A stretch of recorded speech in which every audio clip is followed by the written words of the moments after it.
Welcome children. In our previous class, we discussed the observation of Mendel on monohybrid cross and the laws put forwarded by him on the basis of monohybrid cross. The two laws were law of dominance and law of segregation. So out of these two laws, the after dihybrid cross, after monohybrid cross, he did dihybrid cross that we will be discussing in next class. So he put forwarded altogether three laws. But out of these three laws, children, the law of segregation was universally accepted. But other two laws were somehow faced some deviations. Or the law of dominance, the law of independent assortment, ये जो दो law है, ये दो law थोड़ा deviate कर जाता है in some cases, or why some cases, in most of the cases. So these two laws cannot be considered as the universal law of inheritance. But the law of segregation, which says about the separation of the allele during gametogenesis, is universally accepted because it has faced no deviation. इसमें कोई deviation होने का chance ही नहीं है, क्योंकि every sexually reproducing organism has to produce gamete. So during the formation of gamete, meiosis takes place, and during meiosis the two allele, the two homologous chromosomes get separated and they move to individual gametes. So the two alleles present on the homologous chromosome also get segregated and they move to individual gametes. So there was no deviation to this law. So this law is known as universal law of inheritance. Is it clear, children? So which law is known as universal law of inheritance? Law of segregation. So law of segregation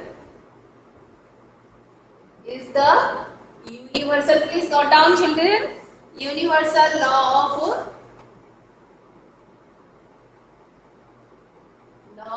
of inheritance, because the law was accepted universally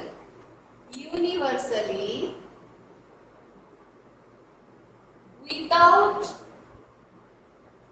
any deviation. कोई deviation इसमें नहीं था. Okay. So this is the reason why the law of segregation is known as universal law of inheritance, and this is one of the most important questions that may come in your exam. Okay, now today we will discuss test cross. Okay, आज हम discuss करेंगे test cross and incomplete dominance.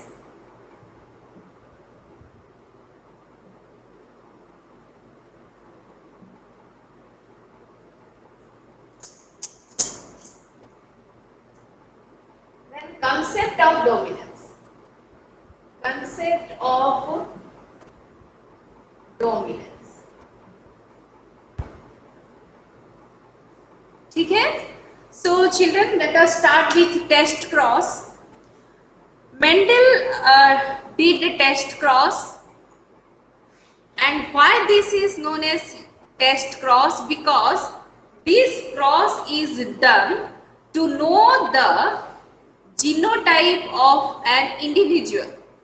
अगर हम phenotype में देख रहे हैं कि कोई जो कैरेक्टर है, जैसे लेट मी टेक, सो पहला टॉपिक में बाकी दो मिटा देती हूँ, टेस्ट क्रॉस हम डिस्कस करेंगे.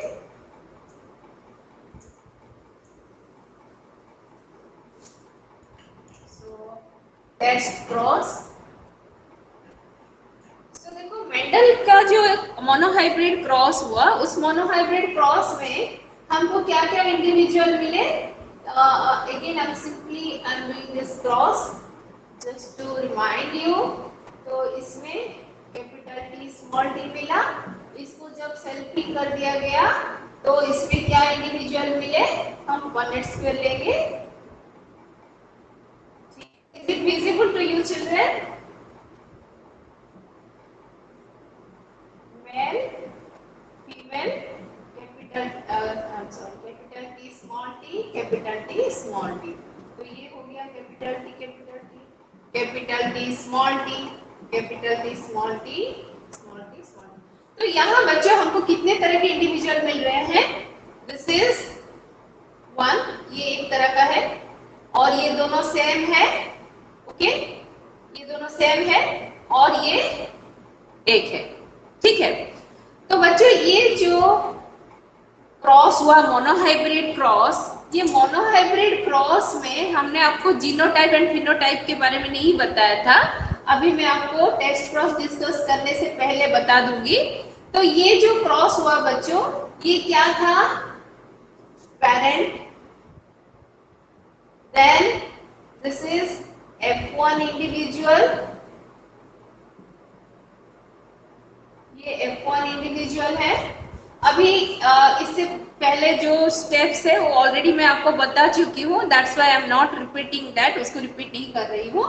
तो यहाँ देखो बच्चों, ये जो इंडिविजुअल आए हैं यहाँ पर, ये इंडिविजुअल देखो कैपिटल टी, दूसरा क्या है आपका? Capital T small T, capital T small T, then small T. ठीक है, तो ये बच्चे देखो कैपिटल टी जो है वो प्लांट क्या होगा? फिनोटिपिकली टॉल, ये भी टॉल और ये भी टॉल। ठीक है, और ये हो शॉर्ट या ड्वार्फ। ठीक है, तो इस रिजल्ट के बेसिस पर मेंडल ने पुट फॉरवर्डेड किया था दो law, that is law of dominance and law of segregation. क्योंकि यहाँ पर टॉल बाहर से दिख रहा है, मतलब फिनोटिपिकली इट इज टॉल, लेकिन उन्होंने जब टेस्ट क्रॉस किया तब उनको पता चला कि ये फिनोटिपिकल तो टॉल है, लेकिन but genotypically it is having both the allele, genotypically इसका दोनों एलील है। तो यहाँ पर बच्चों फिनोटाइपिक रेशियो क्या हुआ? टॉल कितने हुए? कितने टॉल हुए? 3 टॉल, 3 टॉल। ओके, यहाँ पर टॉल हुए 3 एंड शॉर्ट और ड्वार्फ हुए 1। So what is the phenotypic ratio?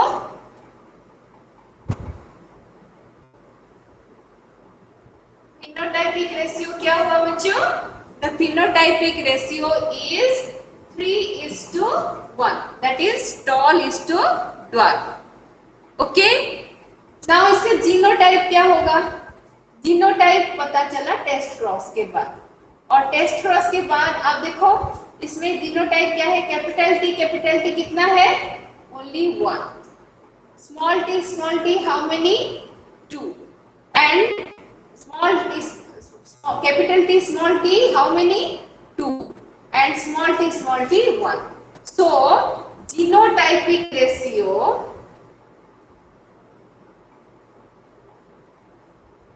Is 1:2:1।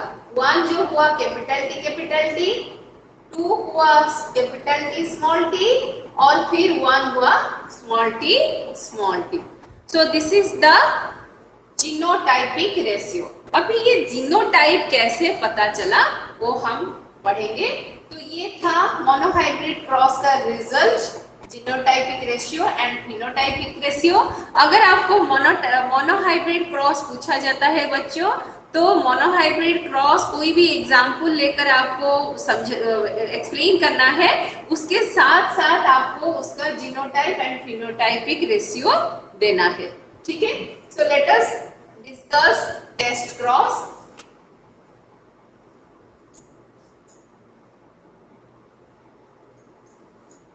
So Mendel got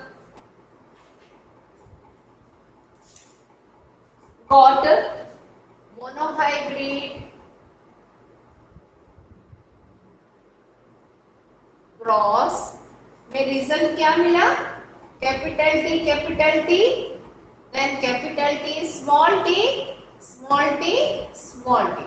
लेकिन उनको तो ये पता नहीं था कि अंदर क्या है, कैपिटल टी है स्मॉल टी है या स्मॉल टी है, दोनों ये उनको पता नहीं था। ठीक है, so that's why he did the test cross and उन्होंने जीनोटाइप पता करने के लिए टेस्ट क्रॉस किया। तो टेस्ट क्रॉस होता क्या है, उनको पता नहीं था कि कैसे करना है टेस्ट क्रॉस। तो उन्होंने ये तो always it is experiment, when you want to get some result तो आपको एक्सपेरिमेंट करना पड़ेगा। तो उन्होंने क्या किया, ये जो 3 तरह के ऑफस्प्रिंग मिले, ये बाहर से ये टॉल दिख रहा है, ये भी टॉल दिख रहा है, ये शॉर्ट है। ठीक है, तो उन्होंने क्या किया, जो कैपिटल टी है उसको, जो पेरेंट है, पेरेंट कौन थे? पेरेंट थे capital T and small T. अभी क्लियर? पेरेंट कौन थे? Capital T and small T. तो उन्होंने एक इंडिविजुअल को लिया पहले, फिर उसको क्रॉस किए कैपिटल टी के साथ। ठीक है, क्रॉस करने से क्या होगा, it will give capital T gamete, I am talking about the gamete. तो ये भी एक ही तरह का गैमेट देगा। So when you will cross it the plant will be toll.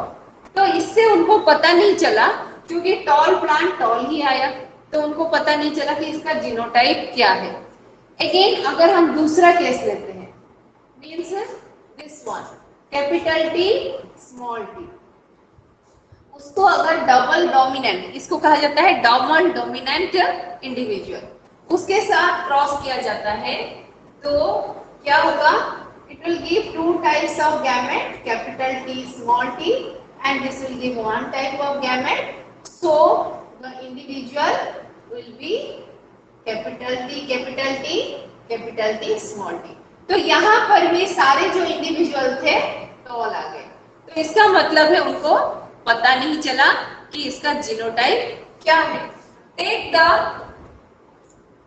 Third case, उन्होंने थर्ड केस को भी क्रॉस किया, कैपिटल स्मॉल टी। जब स्मॉल टी को क्रॉस किया तो यहाँ पर गैमेट क्या मिलेगा, स्मॉल टी, यहाँ gamete capital T, and the individual is also tall, यहाँ पर भी इंडिविजुअल टॉल मिल गया। तो इसमें उनको जीनोटाइप के बारे में पता नहीं चला। ठीक है, तो इस क्रॉस को उन्होंने छोड़ के दूसरा क्रॉस किया, दूसरे पेरेंट के साथ क्रॉस किया। ठीक है, अभी हम देखेंगे रिसेसिव पेरेंट के साथ क्रॉस करने से क्या होता है। ठीक है, अभी देखो उन्होंने ये पेरेंट लिया। ओके, सो पहले हम देखेंगे कैपिटल टी स्मॉल टी। तो इसमें गैमेट आएगा कैपिटल टी, इसमें गैमेट आएगा स्मॉल टी। ये हो गया आपका capital T small T individual, ये हो गया टॉल। ओके, दूसरा केस मैं यहाँ करूंगी। So this is one, first वाला, then second capital T small T crossed with small t, so it will give 2 types of gametes, it will give 1 type of gamete। तो यहाँ पर आपको 2 तरह के इंडिविजुअल मिले, that is capital T small t and small t। Okay, so third इसको लिया गया कैपिटल टी स्मॉल टी। ओके, तो यहाँ पर ये भी गैमेट देगा, एक जैसा gamete, and when they are crossed it get small T. तो अभी बच्चों देखो,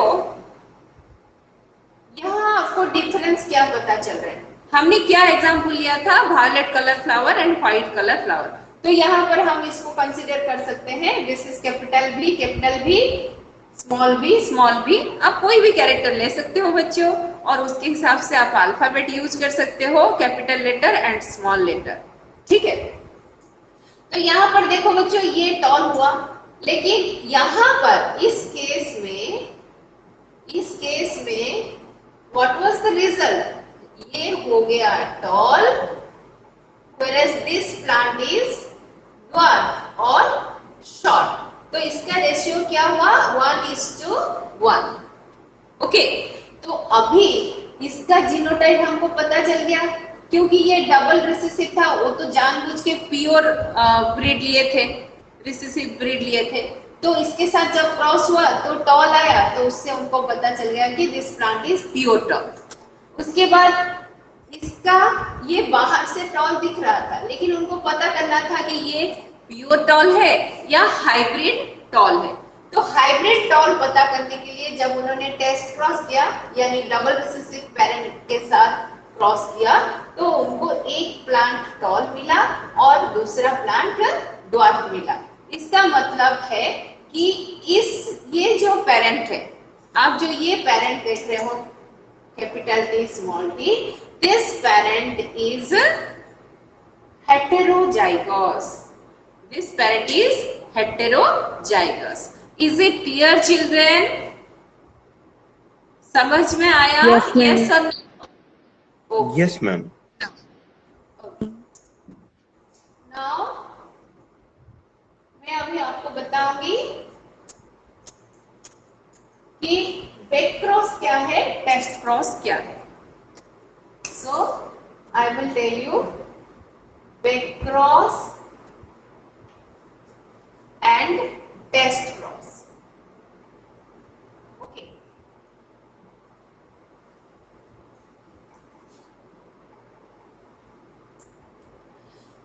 Back cross means मेंडल ने जो क्रॉस किया, क्या किया? It is the crossing of F1 individual। F1 individual मतलब first filial generation. F1 individual with any of the parent। Parent मतलब वो क्या हो सकता है? कैपिटल T और स्मॉल t। किसी के साथ में अगर किया जाता है तो उसको हम बैक क्रॉस बोलेंगे। बैक फिर से पेरेंट के साथ क्रॉस किया जा रहा है, ठीक है। टेस्ट क्रॉस क्या है? Crossing of F1 individual with double recessive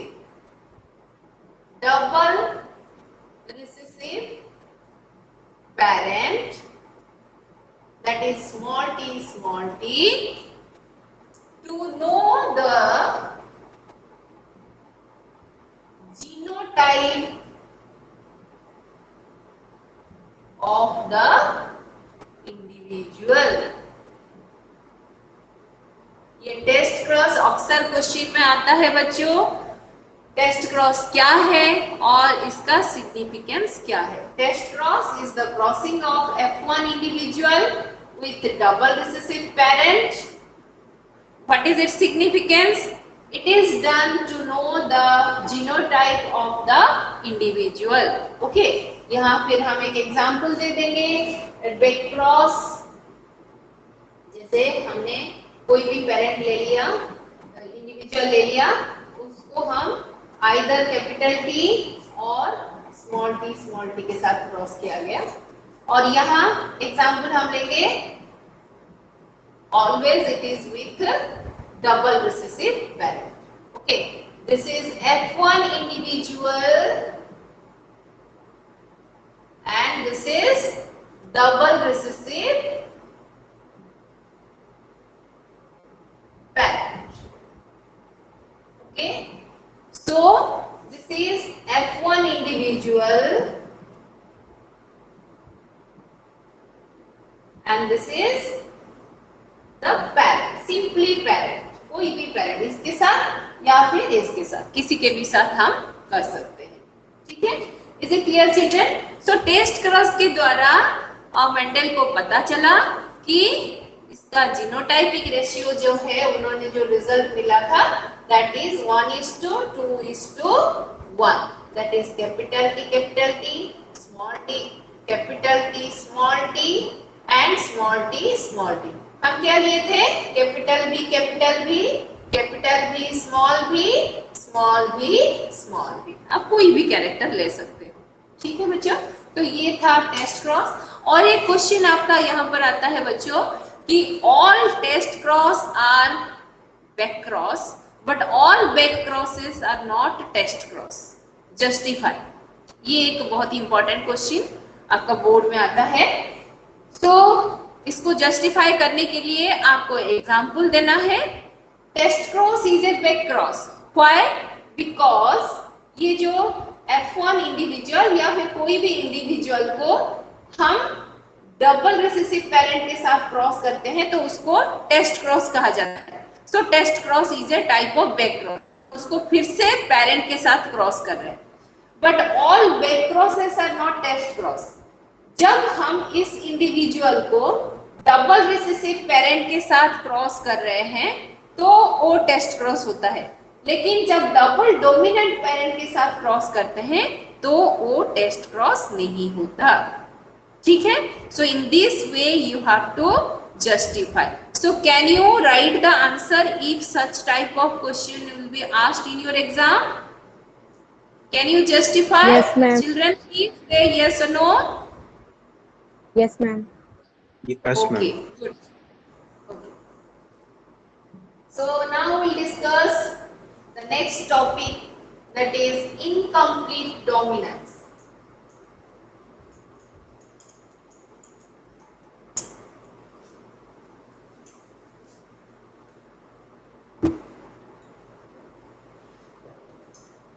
okay, so हमने बच्चों अभी कंप्लीट डोमिनेंस के बारे में पढ़ा।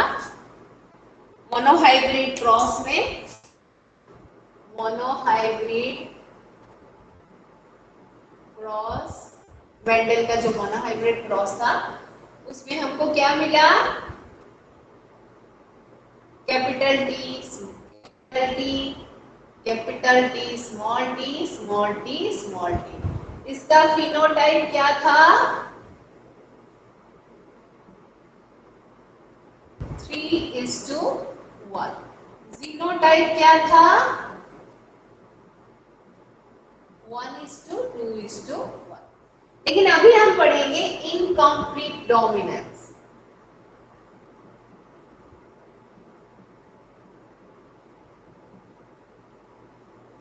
This experiment was also done by Mendel. Mendel ने ही की।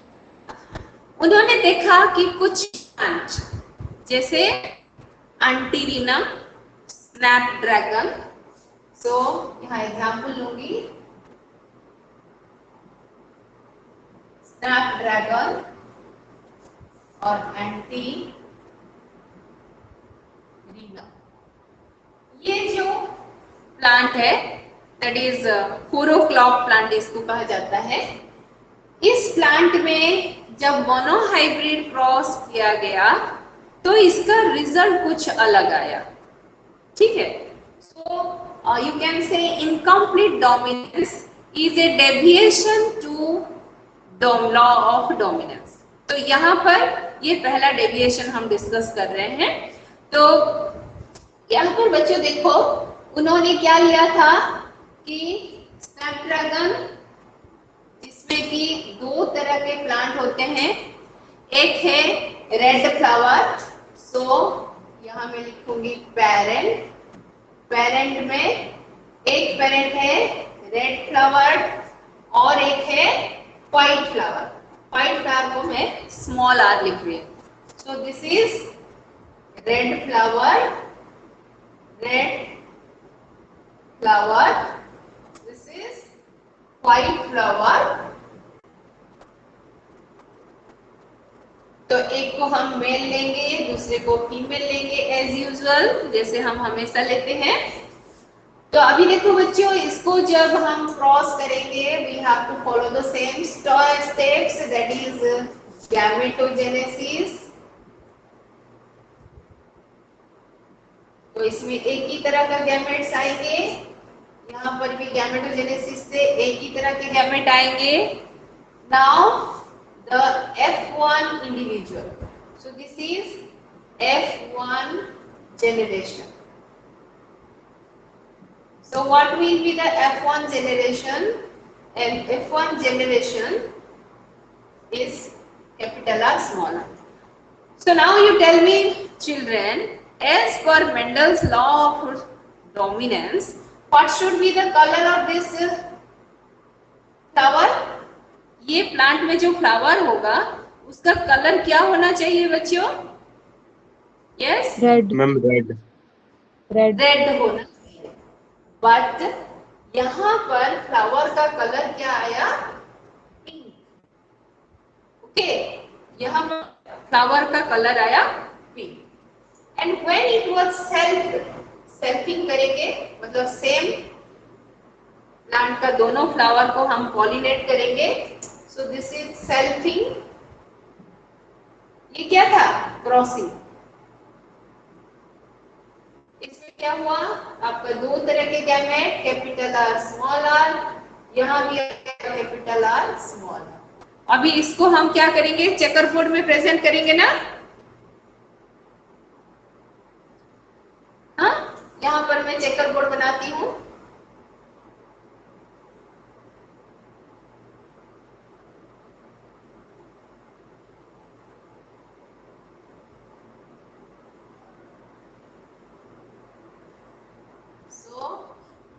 Here male, female.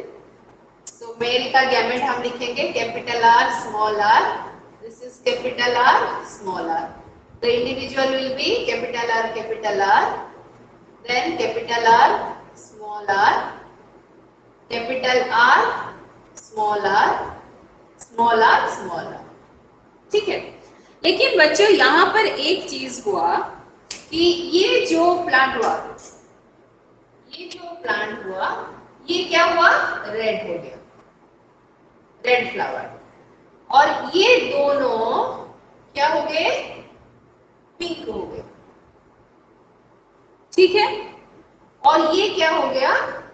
व्हाइट हो गया।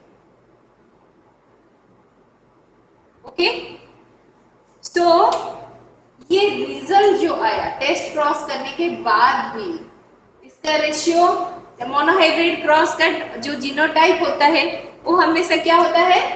तो यहाँ पर फिनोटाइप क्या आया बच्चों? Phenotype is red is to pink is to white ना? Okay, red is to pink is to white. Okay, तो अभी इसका रेशियो क्या हुआ? Red 1, pink 2 and white 1। इसको टेस्ट क्रॉस करने से जब जीनोटाइपिक रेशियो आता है तो द जीनोटाइपिक रेशियो भी क्या आया? 1:2:1। सो इनकम्प्लीट डोमिनेंस में what is the phenotypic and genotypic ratio? ये पनेट स्क्वायर समझ में आ गया बच्चों? Shall I rub this? तो मैं? Yes ma'am. ओके, सो यहाँ पर हमको क्या मिले? Red is to pink is to white. Okay, इसका फिनोटाइप क्या हुआ? 1:2:1। जीनोटाइप भी 1:2:1। सो बच्चों याद रखो, इनकम्प्लीट डोमिनेंस का जो phenotypic, this is phenotypic ratio and this is genotypic ratio, दोनों एक ही होते हैं, that is 1:2:1। Okay, now why it is called incomplete dominance? Because see children, Had it been complete dominance, अगर ये complete dominance होता तो ये flower red होता. So instead of red, this is pink in color.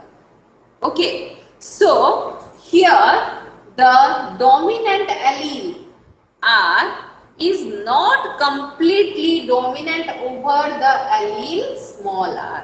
Small r को ये completely dominant नहीं कर पा रहा है, और you can say it is partially dominant over the white flower or white colored allele. That's why the color of the flower becomes pink. But यहाँ पर एक चीज मैं आपको बताऊंगी बच्चों, अगर आप पुराना बुक रेफर कर रहे हैं एनसीईआरटी का, तो उसमें लिखा है कि blending of character takes place, that's why it is pink in colour. But children, यहाँ पर ब्लेंडिंग ऑफ कैरेक्टर नहीं हो रहा है, क्योंकि अगर ब्लेंडिंग ऑफ कैरेक्टर होता तो फिर से नेक्स्ट जनरेशन में दो एलील सेपरेट होके फिर से आपको रेड फ्लावर कभी नहीं मिलता, या फिर से व्हाइट फ्लावर नहीं मिलता. तो यहाँ पर ब्लेंडिंग ऑफ एलील नहीं हो रहा है, बट जो पिगमेंट प्रोड्यूस हो रहे हैं, एक्चुअली एक कैरेक्टर कैसे एक्सप्रेस होता है, that you should know first, उसको जानना जरूरी है. कोई भी कैरेक्टर एक्सप्रेस होता है when the gene synthesizes the protein, then the protein as an enzyme regulates the process, regulates the chemical process, और उसका प्रोडक्ट कैरेक्टर के रूप से दिखाई देता है. Is it clear children? समझ में आया कैरेक्टर कैसे एक्सप्रेस होता है? और शैल I repeat? Shell I repeat? एक बार रिपीट कर दीजिए. एक बार बता दो. Very good. सो बच्चों, कोई भी कैरेक्टर तब एक्सप्रेस होता है, कैरेक्टर कहाँ होता है? जीन में होता है. अभी जीन, जब तक जीन को तो हम नहीं देख सकते ना, बट जीन एक्सप्रेस होगा, प्रोटीन बनाएगा, वो हम नेक्स्ट चैप्टर में पढ़ेंगे कैसे जीन आपका प्रोटीन बनाता है. तो जीन प्रोटीन बनाता है. Protein can be structural protein, can be enzyme. So ज्यादातर प्रोटीन जो है वो एंजाइम के रूप से काम करते हैं, और ये एंजाइम बनके हमारे बॉडी में जो रिएक्टेंट्स है, जो केमिकल्स है, उसको प्रोडक्ट में कन्वर्ट करते हैं. And this product appears as the character. उसका जो प्रोडक्ट है, जो केमिकल रिएक्शन का प्रोडक्ट जो है, वो कैरेक्टर के रूप से दिखाई देता है. तो आपने बच्चों क्लास 11th में पढ़ा होगा सबस्ट्रेट एंजाइम रिएक्शन. सबस्ट्रेट कैसे प्रोडक्ट में कन्वर्ट होता है, ये मैं रब कर दूं? Shall I rub this? Yes, ma'am. Yes ma'am. Okay. तो देखो बच्चों, यहाँ पर थोड़ा सा मैं डेप्थ में जाऊंगी, even though it is not given in your textbook. देखो बच्चों, यहाँ पर आपका कैपिटल आर रेड था, स्मॉल आर व्हाइट था. जब ये दोनों मिले तो ये पिंक हुआ. और हम क्लास 11th में पढ़े हैं कि substrate combines with enzyme to form enzyme substrate complex. Then the enzyme substrate complex is converted into product. Am I clear, children? Do you remember this? Yes, ma'am. Yes. तो ये product यहाँ पर क्या है मैं आपको बताती हूँ. यहाँ पर जो जीन हम बोल रहे हैं कि रेगुलेट कर रहा है red colour character and white colour character को, एक जीन मतलब एक कैरेक्टर दो जीन के द्वारा रेगुलेट हो रहे हैं. दैट इज यू कैन से the 2 allele of the gene. Gene का 2 एलील के द्वारा वो रेगुलेट हो रहे हैं. तो ये जो एलील है ये एक ऐसा एंजाइम प्रोड्यूस करता है कि जो सबस्ट्रेट को जब प्रोडक्ट में कन्वर्ट करता है तो product gives red colour pigment, product red colour pigment produce करता है। Am I clear, children? Yes or Yes, no? ma'am. Okay. दूसरे केस में क्या होता है, ये एंजाइम जो प्रोड्यूस करता है या फिर ये एंजाइम इनएक्टिव एंजाइम प्रोड्यूस करता है या फिर लेस एक्टिव एंजाइम प्रोड्यूस करता है या फिर नॉन फंक्शनल एंजाइम प्रोड्यूस करता है, जिसके वजह से substrate red colour pigment produce नहीं कर पाता और ये क्या करता है, आपका सबस्ट्रेट का जो व्हाइट कलर होता है दैट मींस ये कलरलेस रहता है। ठीक है, तो अभी या फिर व्हाइट कलर पिगमेंट हम बोल सकते हैं। तो ये white colour pigment and red colour pigment का अगर मिक्स होगा तो ये पिगमेंट का ब्लेंडिंग होता है, प्रोडक्ट का ब्लेंडिंग होता है, जिसके वजह से ये पिंक कलर आता है। ठीक है, यहाँ एलील का ब्लेंडिंग नहीं हो रहा है, एलील मिक्स नहीं हो रहा है। The product of the allele are blended in the F1 generation, but जब F1 जनरेशन सेल्फिंग होता है, जब सेल्फ पॉलिनेशन होता है F1 जनरेशन में, तो दो एलील फिर से अलग हो जाते हैं और फिर से न्यू कॉम्बिनेशन में आ जाते हैं और वो red flower plant, white flower plant और जब कॉम्बिनेशन में रहते हैं तो पिंक फ्लावर प्लांट प्रोड्यूस करते हैं। सो this is incomplete dominance because one of the allele is not completely dominant over the other one. Okay, so it is called incomplete dominance. Is it clear, children? Yes, समझ में ma'am. आया बच्चों? Yes or no? Yes, ma'am. Yes, ma'am. हाँ, सिर्फ एक दो बच्चे yes बोल रहे हो मतलब को समझ में नहीं आया? हाँ, सबको आया समझ में? अविनाश, संतोष, रुद्र, समझ में आया बच्चों? Yes, ma'am. Yes, Okay. ma'am. Fine. Now हम अभी देखेंगे कंसेप्ट ऑफ डोमिनेंस।